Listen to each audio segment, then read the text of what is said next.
voit qu'il y a un émiettement, une fragmentation des puissances et donc une fragmentation, un émiettement et une diversification de la conflictualité.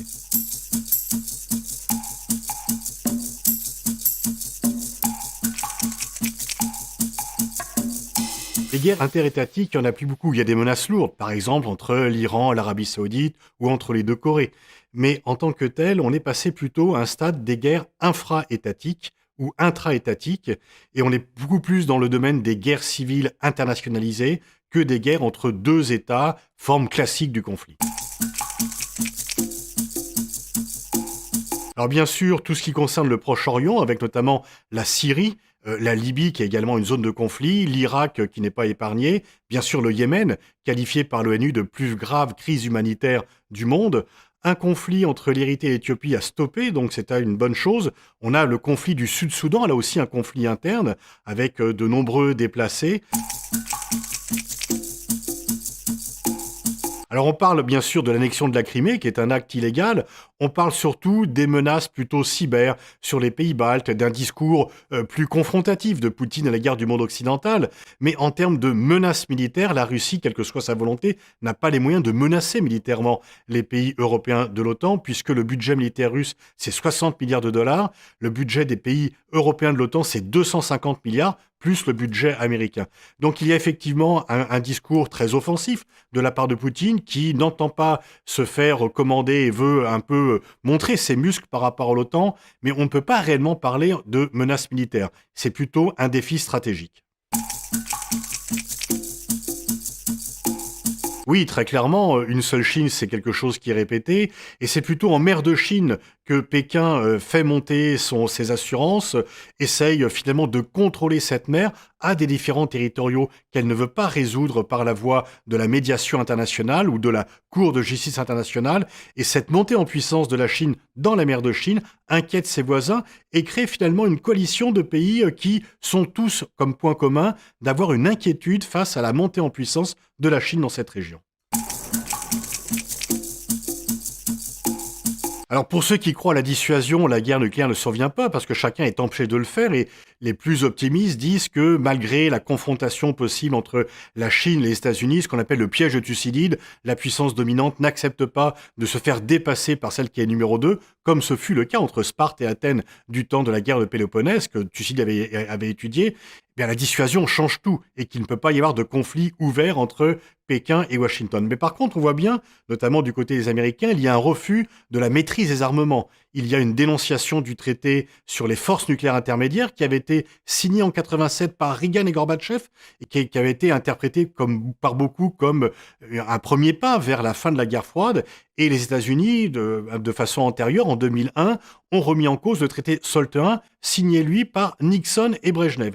Donc on voit bien que du côté américain, il y a la volonté de se défaire des liens de l'arms control, des traités internationaux qui viennent limiter non pas l'usage de l'arme nucléaire, mais la possession d'armes nucléaires et le nombre d'armes nucléaires que chacun peut avoir. La Corée du Nord, c'est donc un pays qui a l'arme nucléaire, c'est reconnu par tout le monde, et c'est un pays qui a un régime dictatorial et qui a un discours très offensif. Alors, le problème, c'est que Donald Trump a tenu pour argent comptant les promesses de dénucléarisation de la Corée du Nord, or celle-ci ne va pas dénucléariser. Pourquoi ? Parce que Kim Jong-un, le leader nord-coréen, estime, et il n'a pas tort, que si Kadhafi et Saddam Hussein avaient eu l'arme nucléaire, il serait encore vivant et au pouvoir. Et l'arme nucléaire n'est pas pour lui un moyen de conquérir la Corée du Sud, ni d'attaquer le Japon, c'est son assurance-vie. Et donc il n'y aura pas de dénucléarisation de la Corée du Nord parce que Kim Jong-un ne va pas renoncer au pouvoir. Alors, il y a une défaite pour le terrorisme, mais ce n'est pas une victoire définitive. Rappelez-vous, lorsque Ben Laden a été tué, chacun a célébré cela, et pour autant, le terrorisme, il a muté, il n'a pas changé. Le fait que Daesh n'ait plus son assise territoriale est une bonne nouvelle dans le cadre général de la lutte contre le terrorisme, mais son idéologie, ses appuis, et les gens qui se réclament de cette philosophie subsistent, donc il serait vraiment prématuré et tout à fait exagéré de crier victoire. L'Arabie Saoudite voit dans l'Iran une menace existentielle, que l'Iran essaye d'influencer également la région et qu'il y a là deux géants. Alors, ce n'est pas tellement d'ailleurs seulement une affaire chiite-sunnite, c'est bien plus large que cela. C'est un régime pro-occidental, un régime qui est anti-occidental. C'est une monarchie et une république qui se dit islamique. C'est aussi un pays arabe contre un pays perse. Et donc, effectivement, ces pays sont dans une logique de confrontation. Et le fait que Trump veuille également faire une politique de changement de régime en Iran, eh bien, permet à l'Arabie saoudite de muscler son discours vis-à-vis de l'Iran en espérant avoir, dans cet affrontement-là, un soutien américain. Il y a effectivement le conflit au Yémen, il y a le blocus que l'Arabie saoudite mène autour du Qatar alors qu'il y a des liens entre le Qatar et l'Iran, ce qui montre que tout ne peut pas être résumé à une affaire entre chiites et sunnites puisque le Qatar est lui-même un pays sunnite. Il y a effectivement l'appui de l'Iran au régime de Bachar el-Assad que conteste l'Arabie saoudite et puis il y a le rôle du Hezbollah, mais là cela concerne plus Israël. C'est un nouveau champ. Comme le cyber s'est développé, et dès qu'il y a un nouveau champ de confrontation, il y a effectivement une possibilité d'interférer avec en plus l'absence éventuelle de signature. On ne saurait pas qui attaquer ou on le saurait trop tard. Et donc c'est là où on voit aussi qu'il serait temps de signer les conventions, qu'un pays n'espère pas trouver un avantage.